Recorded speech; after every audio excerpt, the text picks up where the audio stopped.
Quero ler com vocês o Evangelho de Lucas 10. Nós temos tido um movimento muito bonito nos últimos dias, que tem envolvido de uma maneira específica também aqueles que estão engajados, comprometidos com algum trabalho da comunidade, os nossos voluntários, aqueles que servem também a comunidade, nos servem. Tivemos aí algumas reuniões, estamos aí tendo reuniões com os grupos, com as coordenações, pessoal que tem se comprometido em dedicar tempo na missão, e eu louvo a Deus pela vida de cada um de vocês. Já fizemos aqui também o nosso encontro com todos os líderes, voluntários, também apresentamos para a comunidade, oramos inclusive por cada uma que serve aqui. Tivemos no dia de ontem um encontro de líderes também, lá em Indaial, onde os nossos líderes e voluntários, aqueles que estão aí servindo, participaram.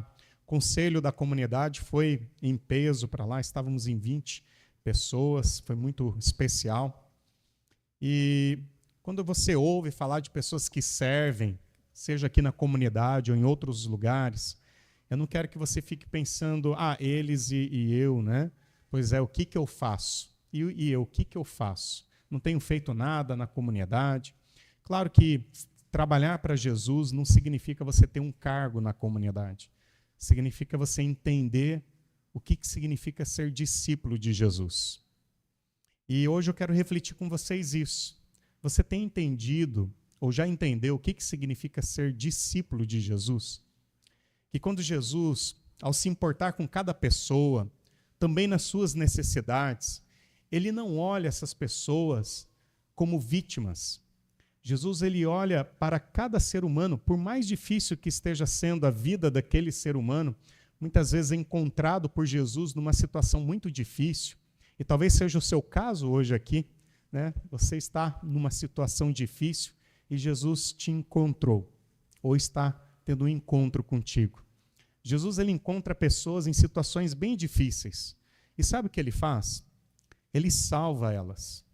Salva dos seus pecados. Ele oferece perdão. Ele oferece reconciliação com Deus. Ele, muitas vezes, oferece aquilo que a pessoa precisa.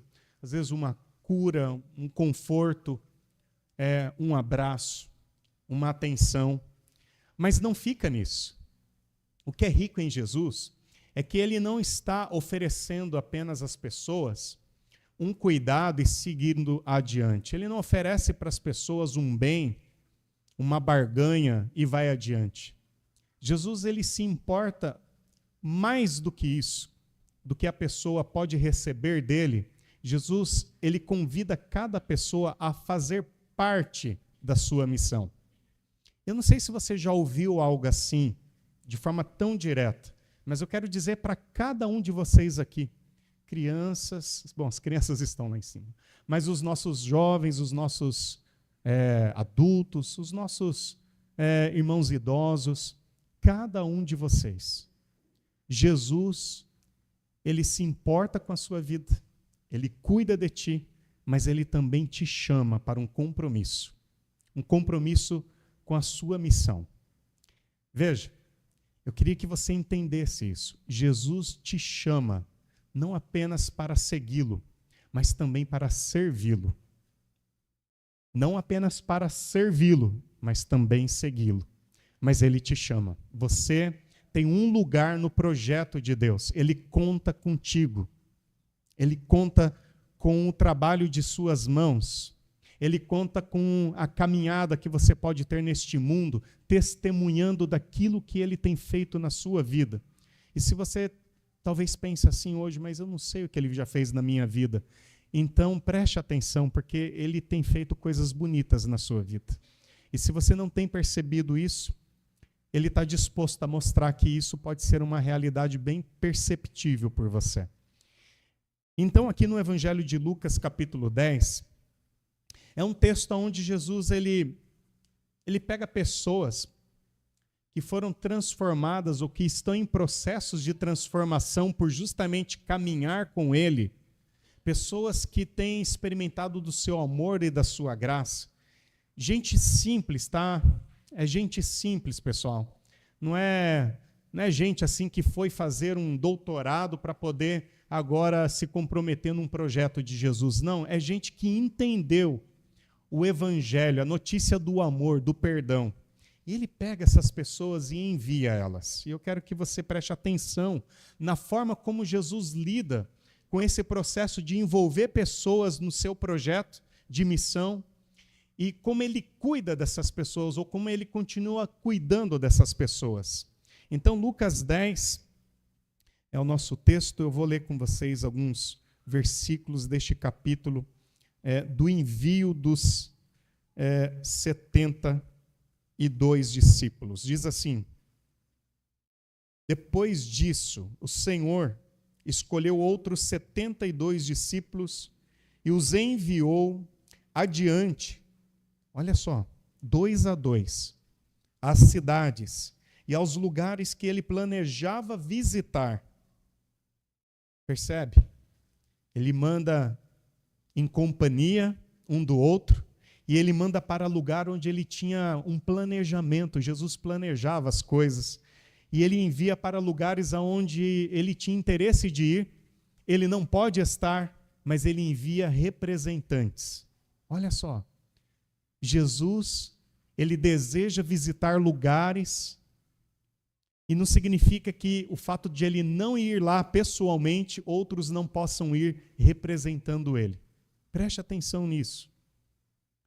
Tem lugares neste mundo, tem pessoas neste mundo que Jesus deseja encontrar, que ele planeja encontrar, e ele quer contar com você como representante dele. Essas foram as suas instruções. A colheita é grande, mas os trabalhadores são poucos. Orem ao Senhor da colheita, peça que ele envie mais trabalhadores para seus campos.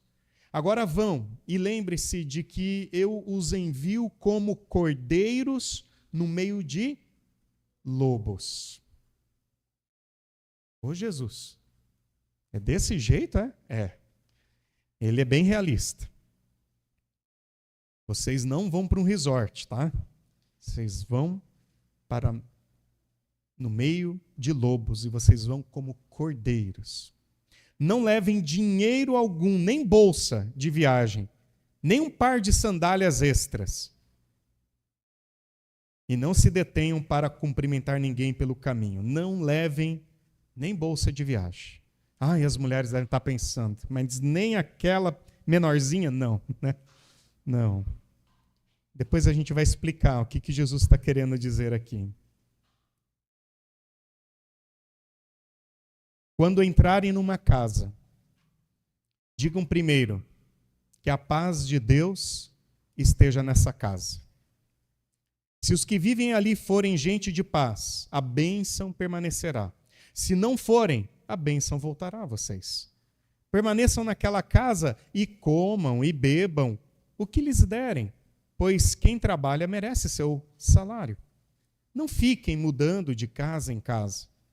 Quando entrarem numa cidade e ela os receber bem, comam o que lhes oferecerem. Curem os enfermos e digam-lhes: agora o reino de Deus chegou até vocês. Mas se uma cidade se recusar a recebê-los, saiam pelas ruas e digam: limpamos de nossos pés até o pó desta cidade em sinal de reprovação. E saibam disto, o reino de Deus chegou. Eu lhes garanto que no dia do juízo, até Sodoma será tratada com menos rigor que aquela cidade. Que aflição as espera, Corazim e Betsaida? Porque se nas cidades de Tiro e Sidom tivessem sido realizados os milagres que realizei em vocês, há muito tempo seus habitantes teriam se arrependido e demonstrado isso vestindo panos de saco e jogando cinza sobre a cabeça. Eu lhes digo que, no dia do juízo, Tiro e Sidom serão tratadas com menos rigor que vocês. E você, Cafarnaum, será elevado até o céu? Não, descerá até o lugar dos mortos. Então ele disse aos discípulos: quem aceita sua mensagem, também me aceita. E quem os rejeita, também me rejeita. E quem me rejeita, também rejeita aquele que me enviou. Quando 72 discípulos, presta atenção agora nesse verbo, voltaram, relataram com alegria: Senhor, até os demônios nos obedecem pela sua autoridade. Então ele lhes disse: vi Satanás caindo do céu como um relâmpago. Eu lhes dei autoridade para pisarem sobre cobras e escorpiões e sobre todo o poder do inimigo. Nada lhes causará dano. Mas, não se alegrem porque os espíritos impuros lhes obedecem. Alegrem-se porque seus nomes estão registrados no céu. Alegrem-se porque seus nomes estão registrados no céu. Lucas 10 é um dos textos mais claros aqui do Novo Testamento sobre missão. Se a gente quer entender missão, Lucas 10 é um desses textos que nos mostra de forma bem clara. Aqui nós vemos um modelo bem normativo do que significa o discipulado na sua completude, na sua plenitude. Não apenas no ser discípulo seguindo Jesus, mas no ser discípulo obedecendo a Cristo e sendo enviado por Ele. Jesus aqui não está apenas organizando uma viagem missionária. Olha, vamos lá, pessoal, nós vamos agora para uma região muito difícil e vocês precisam se preparar para esta viagem. Não se trata aqui de uma única e exclusiva viagem missionária. Ele está ensinando como funciona a vida de quem decide seguir Ele, de como que é o nosso dia a dia neste mundo, não apenas por uma missão específica numa determinada cidade. Como que deve ser o discípulo no dia a dia neste mundo? Até aqui, o Evangelho de Lucas, nós temos pessoas ouvindo Jesus. Muitos ouvem Jesus.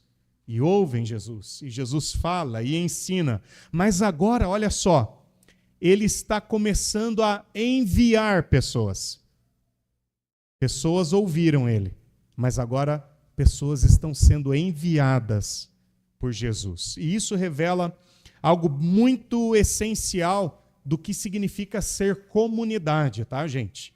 Quando a gente quer pensar o que é comunidade, igreja de Jesus Cristo, aqui está algo essencial, porque a missão de Jesus nunca foi aumentar o número dos seus ouvintes.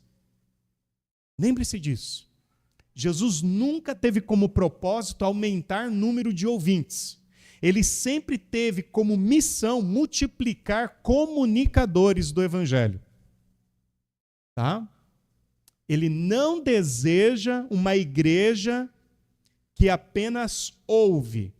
Ele deseja uma comunidade de pessoas que também comunicam o que estão aprendendo. Uma igreja saudável não é aquela que tem apenas gente sentada domingo a domingo ouvindo um sermão. Uma igreja saudável é aquela em que pessoas como você, como eu, por mais simples que sejamos, estamos levando a presença de Cristo lá fora. Então, sim, a gente continua ouvindo a Jesus, mas não só. Não só. É sair daqui essa noite com o compromisso desta semana, comunicar o que você está aprendendo. Lucas 10 nos mostra como Jesus ele envia esses discípulos. Nós temos um programa de integração de novos participantes da MEUC, da nossa comunidade, que se chama Faço Parte. Se você nunca fez esse programa, se você não participou o ano passado do programa Faço Parte, nós fizemos ele em 4 cultos aqui na comunidade. Ah, Regis, eu não participei, eu perdi isso daí. Eu tenho um convite para você. Esse ano, no segundo semestre, nós vamos oferecer novamente este curso. Não nos cultos, mas num grupo, onde nós vamos ter 4 encontros para aprender o que significa fazer parte da missão aqui de Balneário Camboriú. nesse curso, uma das coisas que nós aprendemos é o nosso programa de discipulado. O que significa o discipulado, esse processo de discipulado? E nós temos 3 destaques que trazemos no curso Faço Parte. O primeiro deles é que nós temos um contato com Cristo. Ser discípulo de Jesus é ter contato com Cristo. E por isso nós usamos uma frase que é: venha e volte. Ser discípulo de Jesus precisa ter contato com Ele. Então venha na comunidade e volte. Participe aqui. Participe dos nossos programas, dos nossos estudos bíblicos, da Tarde da Mulher, do Encontro com Homens. Volte no nosso encontro com jovens. Venha e volte. Esse é um primeiro ponto que nós entendemos que faz parte do processo de discipulado. O segundo é a transformação. Para sermos transformados, nós precisamos ficar e aprender. Não apenas transitar. Porque a igreja mais cheia que existe no mundo todo se chama, sabe o quê? Rodoviária, aeroporto. Essa igreja é cheia. Mas ninguém é de lá, você já viu? Está sempre cheia a rodoviária, o aeroporto, mas ninguém pertence ao aeroporto e à rodoviária. É só gente transitando. E nós não queremos uma igreja de aeroporto, de rodoviária. Nós queremos uma comunidade de Jesus, que está aprendendo o significado de ser discípulo de Jesus. E para isso acontecer, só há uma forma, gente. Quando a gente fala assim, a minha vida foi transformada por Jesus, isso não acontece da noite para o dia, sabia? Não é um encontro numa noite em que eu entrego a vida para Jesus que me transforma. É a minha atitude, o meu compromisso de aprender dele. Os discípulos que são transformados por Jesus são aqueles que, segundo Jesus em João capítulo 15, eles permanecem, ouvem as suas palavras e as obedecem, as pratica. Então, o segundo passo que temos é fique e aprenda. Fique e aprenda. Nós precisamos aprender com Jesus por meio dos evangelhos. E a terceiro passo do nosso programa de discipulado é o nosso engajamento. Eu aprendi, agora que eu preciso me engajar. Sirva e vá. Deus te deu dons. Cada um de nós temos dons distintos, jeitos distintos, formas distintas. Cada um se comunica de uma maneira muito pessoal, muito particular. Cada pessoa que fala, que se expressa, vocês têm um jeito de alcançar pessoas que eu não vou alcançar, entende? Tem pessoas que vão se simpatizar contigo, não comigo. Eles vão ter muito mais disposição de te ouvir do que me ouvir. Faz parte. Nós todos temos o nosso poder de influenciar pessoas ao nosso entorno e de se relacionar com pessoas ao nosso entorno. E veja, se nem Jesus teve a pretensão de visitar todos os lugares que ele planejou, e ele contou com outros, olha, vai lá você. Eu queria muito ir lá em Cafarnaum, ir lá naquela vila, ir lá naquela outra região, mas eu não posso. Eu não posso estar em todos os lugares, assim, fisicamente, como ele estava ali presente fisicamente, mas ele conta com enviados. Pessoas, olha só, que não irão representar elas mesmas, mas irão representar a Cristo. Você também é convidado a ir e servir representando não a você mesmo, mas a Cristo. Bom, é nesse sentido que descobrimos em Lucas 10 que o reino de Deus não avança pelo poder, nem pela estratégia, nem tampouco pela popularidade. O reino de Deus, ele avança por pessoas que são enviadas ao mundo, mas olha só, Jesus diz, como cordeiros ao meio de lobos. E eu quero destacar aqui, pelo menos, algumas marcas desse discípulo que se torna missionário. Desta pessoa que não é apenas ouvinte, mas comunicador daquilo que Cristo o convidou, o chamou para comunicar. E o primeiro ensinamento que eu tenho no texto aqui, do verso 1 ao 3, é que a missão de Jesus acontece não pela força, não pelo poder, mas pela fraqueza.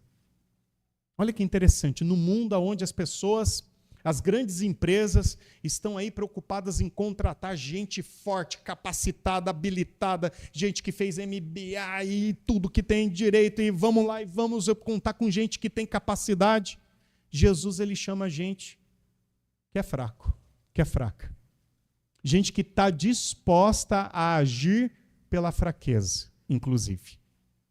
Jesus, ele envia esses 72 discípulos, e logo no início ele vai dizer algo bem desconcertante: eu vos envio como cordeiros. Olha o contraste. Ele não está enviando aqui, ele poderia usar outra metáfora, né? Ah, Senhor, nos envia como leões. Não. Eu não estou enviando vocês como leões. Não é uma guerra de leões contra leões. Não vou enviar vocês como guerreiros. Não é uma guerra de guerreiros contra guerreiros. Eu vou enviar vocês como cordeiros entre lobos. E isso significa duas coisas bem profundas aqui, gente. A primeira, a missão acontece sempre em situação de risco. Jesus quer nos alertar que quando ele nos envia a este mundo, preste atenção, você vai estar correndo risco. Não tem outro jeito. O mundo é hostil. O mundo é difícil. Você vai lidar com situações e circunstâncias difíceis, pessoas difíceis, e você estará em risco. Quem segue a Jesus precisa entender isso. Ser cristão não é viver protegido.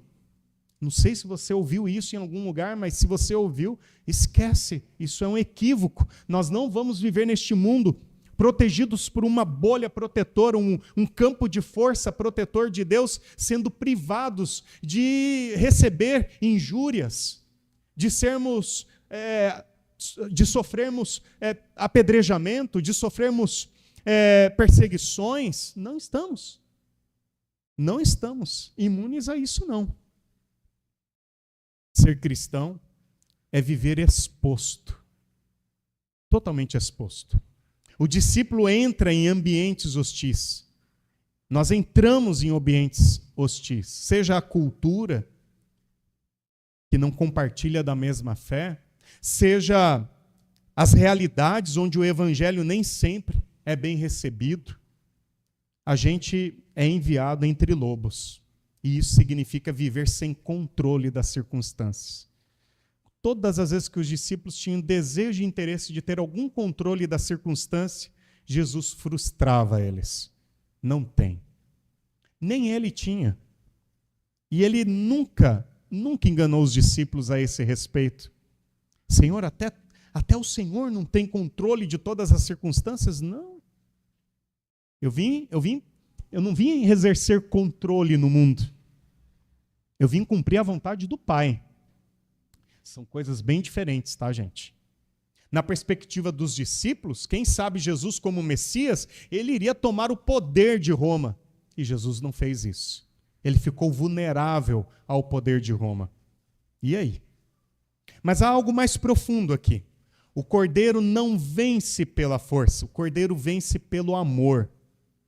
E essa é a lógica do reino de Deus. O mundo usa estratégias, o mundo vence com poder.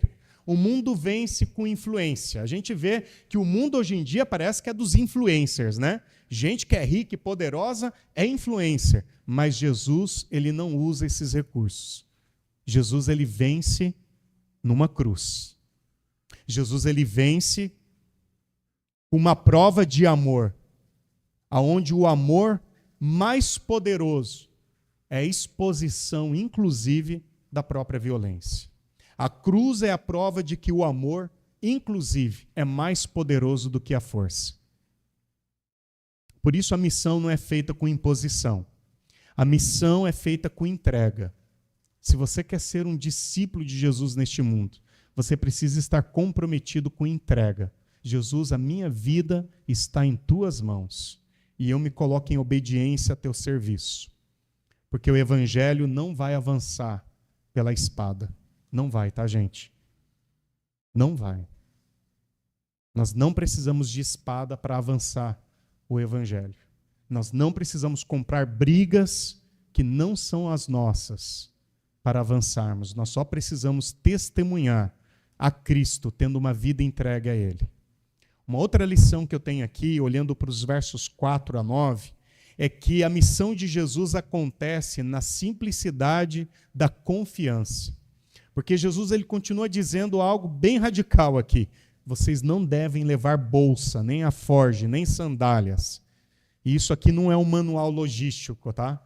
Jesus não está querendo aqui dar para nós um manual de logística missionária. É apenas uma lição. Porque Jesus está ensinando que o sustento não começa pelo dinheiro, começa pela provisão de Deus. O que a igreja de Jesus precisa neste mundo para cumprir a missão?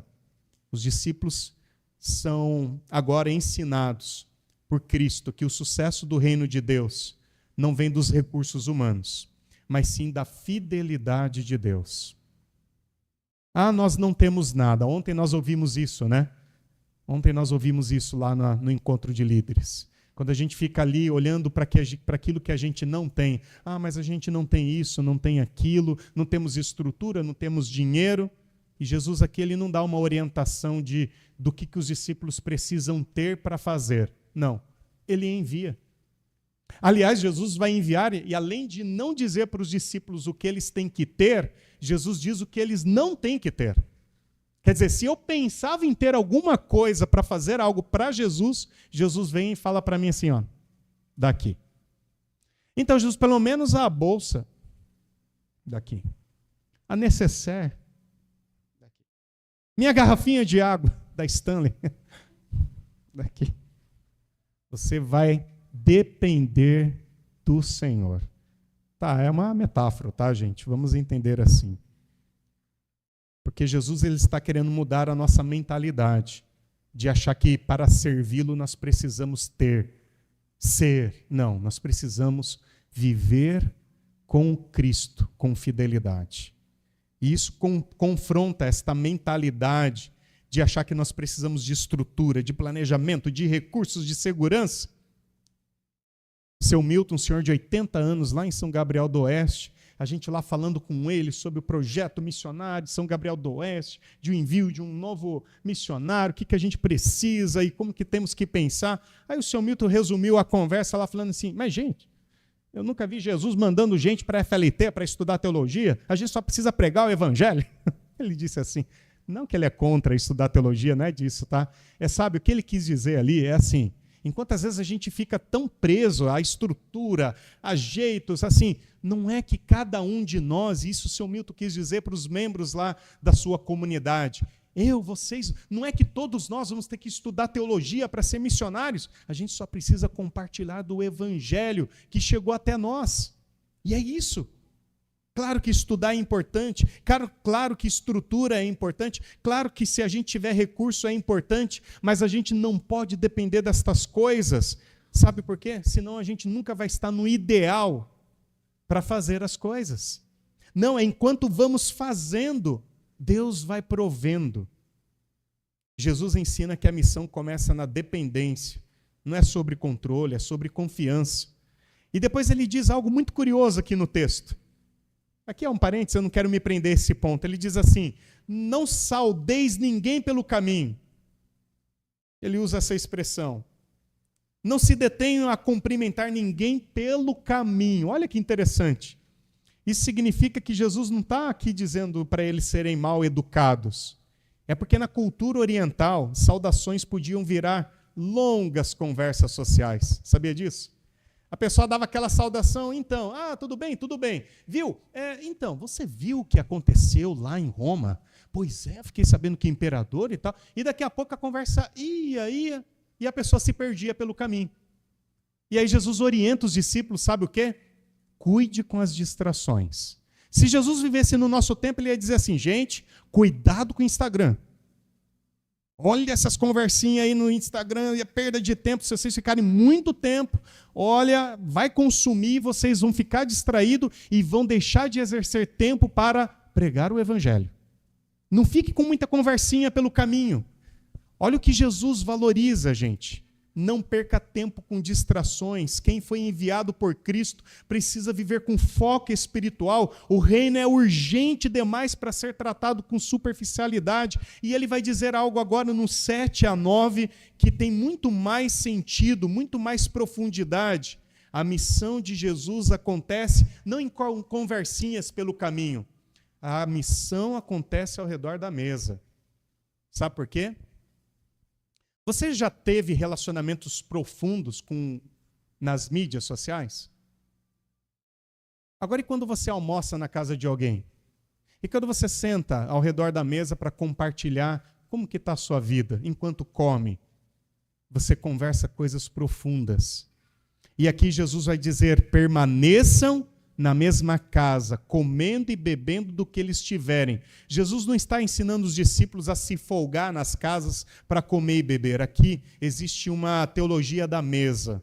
O ministério missionário começa lá, no partir do pão e na comunhão. Pregar às multidões é uma coisa assim muito grande, mas sentar como discípulo de Jesus com pessoas à mesa, é algo muito mais profundo.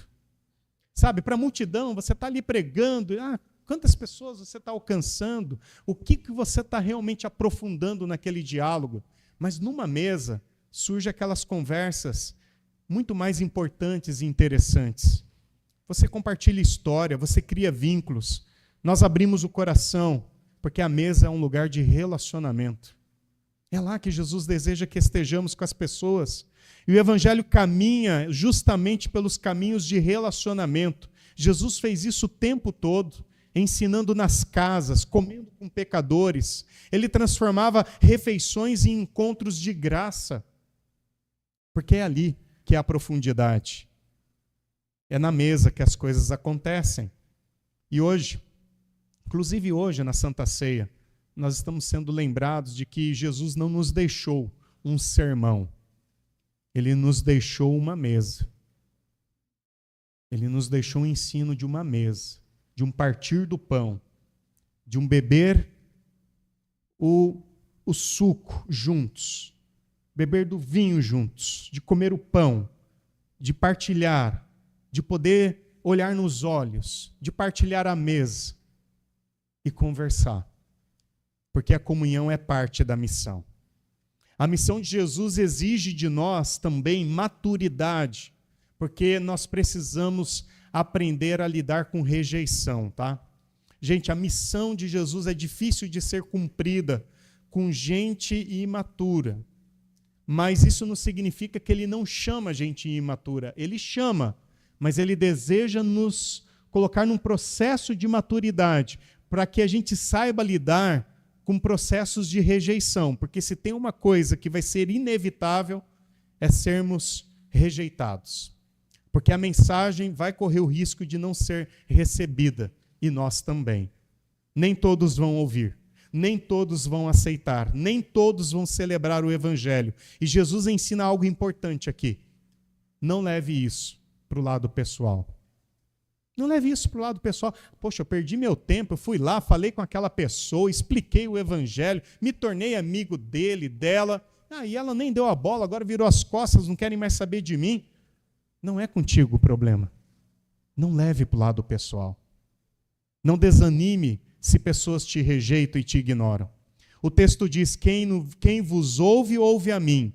Quem vos rejeita, rejeita a mim. E isso liberta o coração. Não tem a ver comigo, tem a ver com Cristo. Porque muitas vezes a gente pensa, será que eu falei? Será que eu estou fazendo algo errado? Mas Jesus vai dizer para nós, nem sempre a rejeição é sobre você. Tem a ver comigo. Tem a ver comigo. Sabe, gente, é difícil. Às vezes nós queremos ser cristãos neste mundo, mas a gente quer também manter bons relacionamentos com pessoas neste mundo. Seja no colégio, os jovens aí na universidade. Mas não se esqueça, lembre-se disso, não seja ingênuo de achar que você não vai ser rejeitado, ignorado, por você simplesmente ser cristão. E as pessoas não vão dizer isso para você, tá?